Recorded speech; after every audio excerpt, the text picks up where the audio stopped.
এটা দেখে ভাবছেন তো যে এটা আবার কি? এটা খুব সহজেই বাড়িতে বানিয়ে ফেলতে পারবেন। এটা কিন্তু খেতে খুব টেস্টি হবে এবং বাড়িতে যে কোনো চাল থাকলেই এটা খুব সহজেই আপনারা বানিয়ে ফেলতে পারবেন। চালের গুঁড়ো যদি নাও থাকে তাহলে আপনারা ভাত খান যে চাল সেই দিয়েও গুঁড়ো করে বানিয়ে ফেলতে পারবেন। নমস্কার, রসনার বাসনাতে আমি আজকে একটা চালের পাঁপড় বানিয়ে দেখাবো। তার জন্য আমি এখানে 1 বাটি চাল নিয়ে নিয়েছি, ছোটো 1 বাটি চালের গুঁড়ো নিয়ে নিয়েছি। গুঁড়োটা আমার কাছে কড়াই ছিল তাই গুঁড়োটা নিয়েছি, আপনাদের কাছে কড়া না থাকলে আপনারা মিক্সিতেও করে নিতে পারেন। এখানে আমি স্বাদ মতো নুন দিয়ে দিলাম, 1/2 চামচের মতন। আর আমি একটু গরম জল দিয়ে এটাকে গুলবো, তার জন্য আমি ঈষৎ উষ্ণ গরম জল করে নিয়েছি। গরম জল করে চালের গুঁড়োটার মধ্যে দিয়ে দেবো। এখানে কিন্তু চালের গুঁড়োটার মধ্যে আর কিচ্ছু মেশাতে হবে না, খুব সহজেই বাড়িতে বানিয়ে ফেলতে পারবেন চালের পাঁপড়। আমি অল্প অল্প করে জল দিয়ে চালের গুঁড়োটাকে গুলে নিচ্ছি। খুব ভালোভাবে এটাকে গুলে নিতে হবে। যদি চান আপনারা হাত দিয়েও করে নিতে পারেন। আমি এটা চামচের সাহায্যেই ভালোভাবে এটাকে মিশিয়ে দিচ্ছি। দেখুন ঠিক ব্যাটারটা এরকম দেখতে হবে, এর থেকে বেশি পাতলাও হবে না, আবার এর থেকে বেশি ঘনও হবে না, ঠিক এই রকমই হবে। এবার আমি আরেকটা বাটির মধ্যে ব্যাটারটা কিছুটা তুলে নিচ্ছি। ব্যাটারটা তুলে নিয়ে ভালো করে ফেটিয়ে নিচ্ছি। ভালো করে ফেটিয়ে নিতে হবে, কোনো রকম দানা যেন এর মধ্যে না থাকে বা গুটলি না পাকিয়ে থাকে। এবার আমি এর মধ্যে এই যে দুটো ভাগ করে নিয়েছি, কম যে ভাগটা নিয়েছি এর মধ্যে আমি এখানে আমি 1 চামচ হলুদ গুঁড়ো দিয়ে ভালোভাবে মিশিয়ে নিলাম। এখানে যদি আপনাদের কাছে ফুড কালার থাকে তাহলে আপনারা ফুড কালারটাই দেবেন। আমার কাছে একটা সিরিঞ্জ ছিল, ছোটো সিরিঞ্জ নিয়ে নিয়েছি। তার মধ্যে আমি সাদা রঙের যে চালের গোলাটা রয়েছে সেটা ভরে দিচ্ছি। দিয়ে দেখুন একটা মাকড়সার মতো ডিজাইন করে নিচ্ছি। আপনারা যেরকম পারেন সেরকমই ডিজাইন করবেন। যদি ভালো লাগে রেসিপিটা তাহলে অবশ্যই সাবস্ক্রাইব করে আমার পাশে থাকবেন। লাইক শেয়ার কমেন্ট করতে ভুলবেন না। যারা এখনও চ্যানেলটিকে সাবস্ক্রাইব করেননি তারা সাবস্ক্রাইব করে পাশে বেল আইকনটাকে প্রেস করে দেবেন।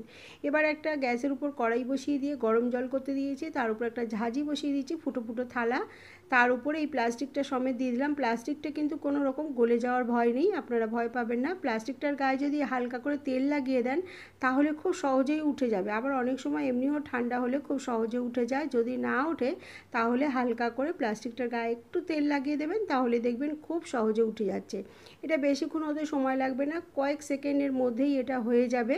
হয়ে গেলে দেখুন এটা কেমন আলগাভাবে ছেড়ে যাচ্ছে, কোনো রকম অসুবিধাই হবে না বা ছিঁড়ে ফেটে যাবে না। আমি যেভাবে বললাম এভাবে যদি করেন, ওইটা প্লাস্টিকটার মধ্যে সামান্য একটু তেল লাগিয়ে নেন তাহলে খুব সহজেই বেরিয়ে যাবেন। দেখুন কত সুন্দর দেখতে হয়েছে। এটা কিন্তু দারুণ হবে। এটা রোদ্রে একটু শুকিয়ে নিতে পারেন বা ঘরে পাখার তলায়ও শুকিয়ে নিতে পারেন, আপনাদের পছন্দ মতন আপনারা শুকিয়ে নেবেন। নিয়ে তেলে ভেজে খেতে কিন্তু দারুণ লাগবে। দেখুন কত সুন্দর দেখতে হয়েছে। আমি যেটা হলুদ দিয়ে নিয়েছিলাম সেটা মাঝখানে করেছি, হলুদ দিয়ে দেখতে ভালো লাগার জন্য ওরকমভাবে রেখেছি।